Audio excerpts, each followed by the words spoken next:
হয়ে গেল ঈদ সিনেমা ময়ূরাক্ষীর বিশেষ শো, যেখানে উপস্থিত ছিলেন সিনেমার পরিচালক থেকে কলাকুশলীরা। ময়ূরাক্ষী সিনেমায় জুটি বেঁধে অভিনয় করেছেন চিত্রনায়িকা ইয়ামিন হক ববি ও সুদীপ বিশ্বাসদীপ। বিস্তারিত প্রতিবেদনে। 2021 সালে 3 ক্যাটাগরিতে জাতীয় চলচ্চিত্র পুরস্কার পাওয়া পদ্মপুরাণ পরিচালক রাশিদ পলাশের দ্বিতীয় সিনেমা ময়ূরাক্ষী। প্রেম ও প্রতারণার গল্পে উঠে এসেছে আসলে বিমান ছিনতাইয়ের মতো চেনা এক গল্পের অচেনা নির্মাণ। বিশেষ শো শেষে কি বললেন দর্শক? Thank you for this movie. আমি আবারও দেখার জন্য আগ্রহী। মোটামুটি আছে, ভালোই, খারাপ না, তবে কোনো একটা কাহিনীর সাথে মিল পেলাম। নায়ক যিনি ছিলেন দীপ, ওনার ট্রেনের পাশে যে একটা জ্যান্ডি খাওয়ার সিন ছিল, ওটা অসাধারণ হয়েছে, সুন্দর হয়েছে। নির্মাতার নির্মাণটা ভালো ছিল না, গল্পটা যে মেকিংটা ভালো ছিল না, সবই কিছুই ভালো না। আমার কাছে খুবই বাস্তবধর্মী একটা গল্প মনে হয়েছে এটা। সিনেমায় নায়িকা নয়নতারার ভূমিকায় অভিনয় করেছেন ইয়ামিন হক ববি এবং জিমি চরিত্রে রয়েছেন সুদীপ বিশ্বাস দীপ।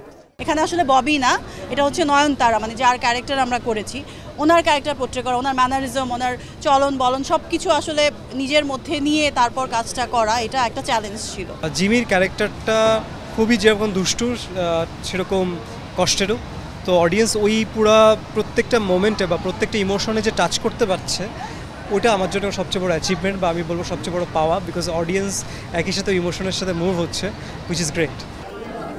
রয়েছেন সাদিয়া আফরিন মাহি, সমু চৌধুরী, ফারজানা ছবি, সুমিত সেনগুপ্ত সহ অনেকেই। আমার ক্যারেক্টারটাকে বলবো রাইসু আলোকিত হচ্ছে, তো এই জন্য আমাকে মানুষ অন্যভাবে আরেকটু দেখছে, তো অন্যরকম একটা সাড়া পাচ্ছি, তো সেটাও আমার জন্য অনেক বেশি ভালো লাগছে। গোলাম রাব্বানির চিত্রনাট্যে ময়ূরাক্ষী পরিচালনা করেছেন রাশিদ পলাশ। দর্শক আমার সঙ্গে অনেক ধরনের অনুভূতি শেয়ার করেছে, যেগুলো অধিকাংশই অনেক বেশি পজিটিভ।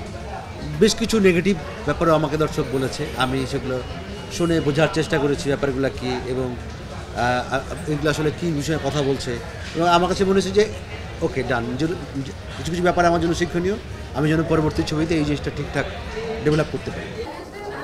সম্প্রতি ঢাকার একটি মাল্টিপ্লেক্সে হয়েছে সিনেমাটির বিশেষ এক প্রদর্শনী। Ahmed Tauquir, showbiz tonight.